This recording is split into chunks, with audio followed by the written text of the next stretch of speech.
Did you expect it all to stop at the wave of your hand? Like the sun's just gonna drop.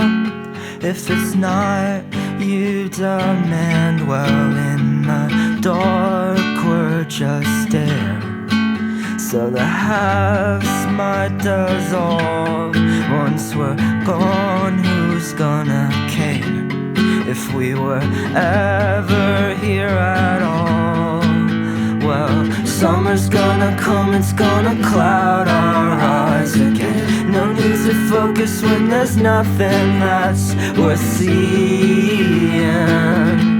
So we trade liquor for blood in an attempt to tip the scales. I think you lost what you loved in that mess of details. They seemed so important at the time. Now you can't even recall any names, faces, or lines. It's more the feeling of it all. Well, when it's gonna end, I'm gonna clean these veins again. So close to dying that I finally can start living.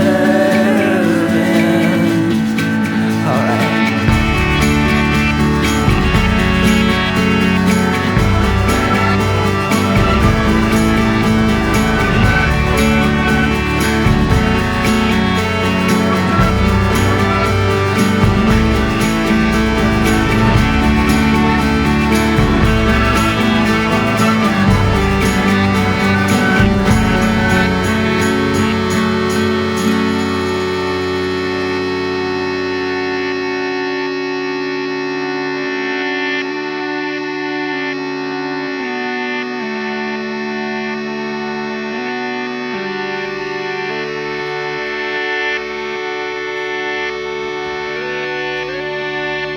Hi, we're back. This is Radio KX, and we're here with Connor Oberst of the band Bright Eyes. How are you doing, Connor?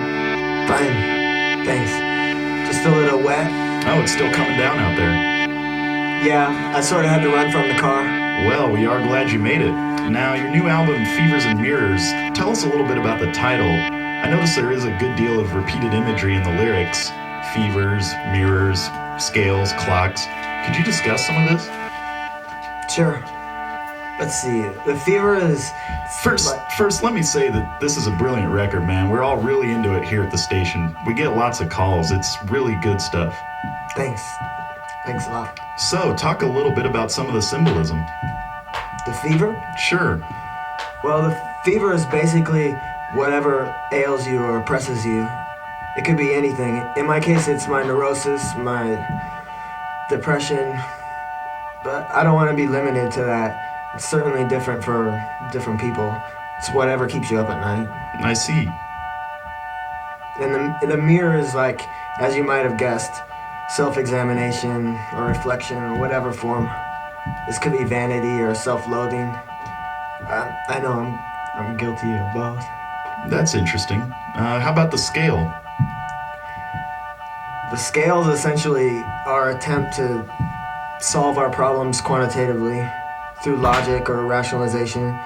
In my opinion, it's often fruitless, but not always. And the clocks and calendars and such, it's just time, our little measurements. It's like, it's always chasing after us. It is.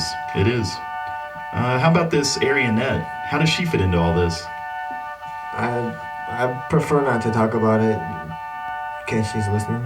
Oh, I'm sorry. I didn't realize she was a real person. She's not, but I made her up. Oh, so she's not real. Just as real as you or I. I don't think I understand. Either do I, but after I grow up, I will. I mean, a lot of things are really unclear for me right now. That's interesting. Now, you mentioned your depression. No, I didn't. You're from Nebraska, right? Yeah, that's right. Now, let me know if I'm getting too personal, but there seems to be a pretty dark past back there somewhere. What was it like for you growing up? Dark. Not really. Actually, I had a great childhood. My parents are wonderful. I went to Catholic school. They had money, so it was all easy. I basically had everything I wanted handed to me. Really? So some of the references like babies in bathtubs are not biographical? Well, I did have a brother who died in a bathtub. Drowned. Actually, I had 5 brothers that died that way. No, I'm serious. My mother drowned one every year for 5 consecutive years. They're all named Patrick, so they all got one song. It's kind of like walking out a door to discover it's a window. But your music is certainly very personal. Of course, I put a lot of myself into what I do, but it's like being an author. You have to free yourself to use symbolism and allegory to reach your goal. And a part of that is compassion, empathy for other people and their situations. Some of what I sing about comes from other people's experiences as well as my own. It shouldn't matter. The message is intended to be universal. I see what you mean. Can you make that sound stop, please? Yes. And your goal? I don't know. Create feelings, I guess. A song. It never ends up the way you planned it, though. That's funny you would say that. Do you think Do you that... ever hear things that aren't really there? I'm sorry, what? Never mind. How long have you worked at this station? Oh, just a few minutes. Now, you mentioned empathy for others. Would you say that that is what motivates you to make the music that you make? No, not really. It's more a need for sympathy. I want people to feel sorry for me. I like to feel the burn of the audience's eyes on me when I'm whispering all my darkest secrets into the microphone. When I was a kid, I used to carry this safety pin around with me everywhere I went in my pocket, and when people weren't paying enough attention to me, I'd dig it into my arm until I started crying.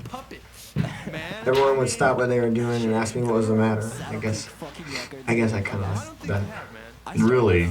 You're telling me you're doing all this for attention? No, I hate it when people look at me. I get nauseous. In fact, I could care less what people think about me. Do you feel that? You wanna dance? No, I'm feeling sick. I really just want to be warm yellow light that pours all over everyone I love. So, you're gonna play something for us now. Is this a new song? Yeah, but I haven't written it yet. It's one I've been meaning to write. Called A Song to Pass the Time. Oh, that's a nice title.